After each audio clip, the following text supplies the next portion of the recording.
एक गुड्स का तो प्राइस देखते हैं और कि चाइना का प्रोडक्ट है, क्यों? क्योंकि वो मुझे पसंद है, वो मेरा टेस्ट है। फ्यूचर में जाके उसका प्राइस बढ़ने वाला है, तो उस टाइम पे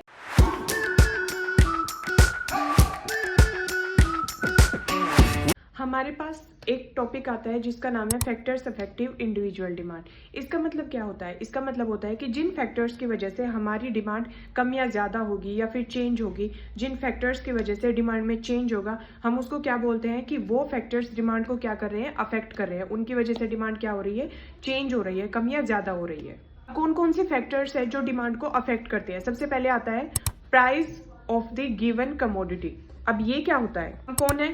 इंडियंस हैं। तो सबसे पहले हम क्या देखते हैं? प्राइस देखते हैं कि किसी जो प्राइस है, किसी भी गुड्स का जो प्राइस है वो कितना कम है। जिस गुड्स का प्राइस कम होगा हम उसी की तरफ चले जाते हैं। जैसे अगर एप्पल है और सैमसंग है, अगर एप्पल का प्राइस ज्यादा है और सैमसंग का कम है, तो हम किसकी तरफ जाएंगे? सैमसंग की तरफ। हम सैमसंग का फोन लेंगे क्योंकि क्या है, उसका प्राइस कम है। तो इसको क्या बोलते हैं हम? Price of the given commodity. Given commodity का हम प्राइस देखते हैं कि प्राइस कितना कम है। जिस गुड्स का प्राइस कम होगा हम उसी को परचेज करना पसंद करेंगे। नेक्स्ट है प्राइस ऑफ रिलेटेड गुड्स। इसका मतलब क्या होता है? इसका मतलब होता है उससे मिलते जुलते गुड्स। मिलते जुलते गुड्स का मतलब क्या होता है? इसमें दो चीज आती है, एक तो आती है सब्सटीट्यूट गुड्स और एक क्या आती है, कॉम्प्लीमेंट्री गुड्स।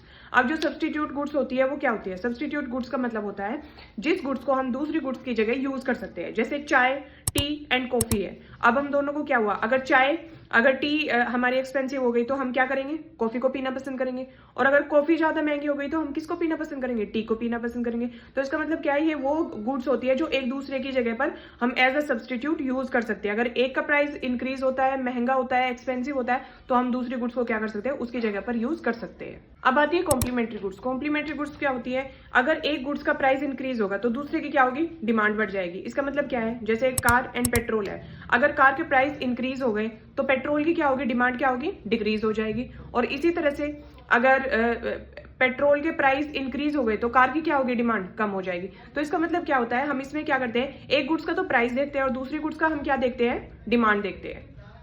अब थर्ड फैक्टर हमारा कौन सा होता है? वो होता है इनकम ऑफ द कंज्यूमर। अब इसके साथ जो डिमांड का रिलेशन होता है वो कैसा होता है? पॉजिटिव होगा ना, क्योंकि अगर हमारी इनकम इंक्रीज होती है तो हम नॉर्मल गुड्स की बात कर रहे हैं। हम किसकी बात कर रहे हैं? नॉर्मल गुड्स की। तो हम क्यों उनकी डिमांड क्या कर देते हैं? ज्यादा कर देते हैं, क्योंकि हमारी क्या हो गई? इनकम इंक्रीज हो गई। तो हम सोचते हैं कि अगर हमारी इनकम बढ़ गई है तो थोड़ी सी चीजें और ज्यादा खरीदे, तो हम नॉर्मल गुड्स की डिमांड क्या करेंगे? उनकी इंक्रीज कर देंगे। तो दोनों का क्या होगा? पॉजिटिव रिलेशन होगा। अगर हमारी इनकम बढ़ती है तो हम क्या सोचते हैं? और ज्यादा चीजें खरीदे, नॉर्मल गुड्स के केस में, कि भाई हमारी इनकम बढ़ गई तो अब तो हम और ज्यादा चीजें परचेज कर सकते हैं। तो इसका मतलब क्या होगा? इनकम के बढ़ने से कंज्यूमर क्या करेगा? डिमांड ज्यादा करेगा, नॉर्मल गुड्स के केस में। अब एक होती है हमारी इंफीरियर गुड्स। इंफीरियर गुड्स कौन सी होती है? जैसे कि हमारी इनकम इंक्रीज हो गई तो इंफीरियर गुड्स वो होती है, जैसे कि आपने सुना होगा कि चाइना का प्रोडक्ट है, तो अगर हमारी इनकम कम होगी तो हम क्या सोचेंगे कि सस्ता खरीद ले, चाइना का प्रोडक्ट खरीद ले, भाई कोई क्या जरूरत है इसकी, इस तरह से करते हैं हम। बट अगर हमारी इनकम बढ़ जाती है तो हम क्या बोलते हैं? नहीं, चाइना का चीज क्यों खरीद रहा है, चाइना का प्रोडक्ट क्यों खरीद रहा है, कोई कंपनी का लेकर आना, कोई ब्रांड का लेकर आ। क्यों? क्योंकि अब तो तेरी इनकम इंक्रीज होगी। तो इस तरह से क्या होता है, जो चीप गुड्स होती है, जो इंफीरियर गुड्स होती है, हमारी इनकम के बढ़ने से हम क्या करते हैं? उनकी जो डिमांड होती है वो कम कर देते हैं। क्यों? क्योंकि हमारे पास पैसे ज्यादा आ गए, इनकम बढ़ गई, तो हम और अच्छा परचेज करना अफोर्ड कर सकते हैं। बट नॉर्मल गुड्स के केस में क्या होता है, हमारी इनकम बढ़ने से हमारी डिमांड क्या हो जाती है? ज्यादा हो जाती है। तो नॉर्मल गुड्स के केस में इनकम का जो क्या होता है? पॉजिटिव रिलेशन होता है, और इंफीरियर गुड्स के केस में इनकम का क्या होता है? नेगेटिव रिलेशन होता है। अब नेक्स्ट क्या आता है हमारा? टेस्ट। टेस्ट का मतलब क्या होता है कि ये कोई भी चीज अगर मेरे टेस्ट में होगी, अगर मुझे पसंद होगी, तो मैं उसको क्या करूंगी? अगर वो महंगी भी होगी तो भी मैं उसको क्या करूंगी? खरीदना पसंद करूंगी। क्यों? क्योंकि वो मुझे पसंद है, वो मेरा टेस्ट है।